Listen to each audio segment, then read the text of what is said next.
Bonjour, je m'appelle Florian Mermin et je fais principalement de la sculpture et de l'installation. Et comme vous pouvez le voir, je suis en ce moment en compagnie de certaines de mes pièces qui se trouvent derrière moi, car je suis confiné dans l'atelier de mon actuelle résidence, qui est la résidence du Pavillon des Indes à Courbevoie, dans laquelle je peux encore un tout petit peu continuer à travailler les matériaux qui me restent. J'ai été diplômé des Beaux-Arts de Paris en 2015 et peu de temps après, j'ai commencé à montrer mon travail dans des galeries à Paris ou dans d'autres endroits à l'étranger. En 2017, j'ai participé à l'édition du Salon de Montrouge et je suis représenté depuis 2 ans par la galerie Backslash, dans laquelle j'ai réalisé ma première exposition personnelle il y a pile un an. Et donc, si je fais un petit historique de quelques événements de mon passé, c'est que j'ai l'impression que cette époque de confinement, elle est assez introspective pour moi et qu'il est assez facile de se remémorer des souvenirs. Et donc, cette vidéo, c'est un peu l'occasion d'en partager quelques-uns et de vous parler de mon travail. Mes sculptures empruntent à l'esthétique du fantastique et de l'hybride. Je suis assez sensible à mon environnement et pas mal à l'écoute de mes rêves, de mes cauchemars et de mes fantasmes.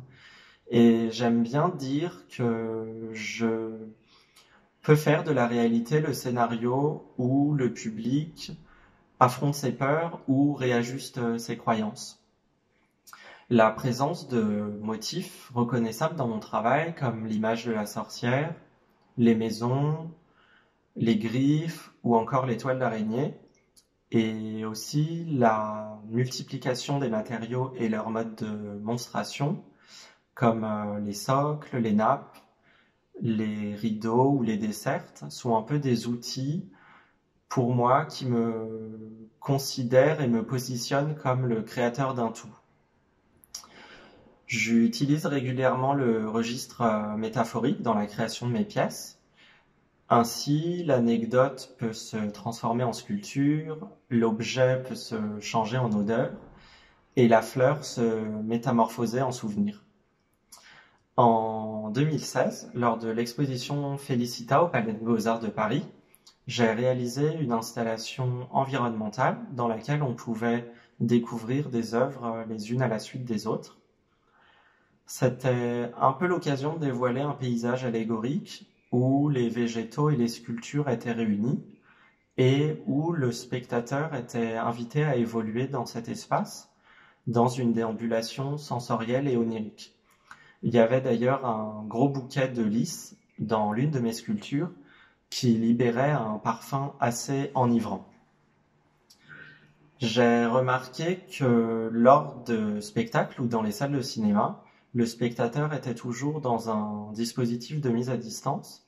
Et ce que j'aime induire, c'est offrir la possibilité d'être un peu comme un acteur de la scène que je propose.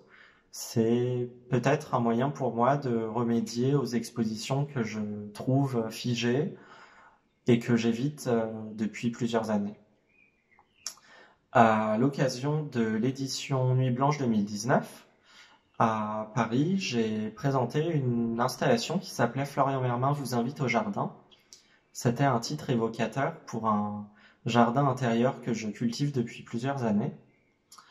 Pour cette installation, j'ai réalisé différents moulages de mon propre corps à l'aide de la cire.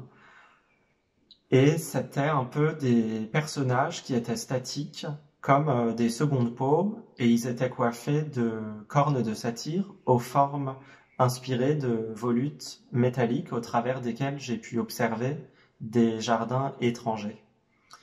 Et donc c'est un peu comme une sorte d'éco-mythologie que je convoque dans mon travail. Et pour cette installation, j'avais aussi ajouté un morceau de musique classique qui nous permettait de nous évader. Donc voilà pour ces deux souvenirs passés.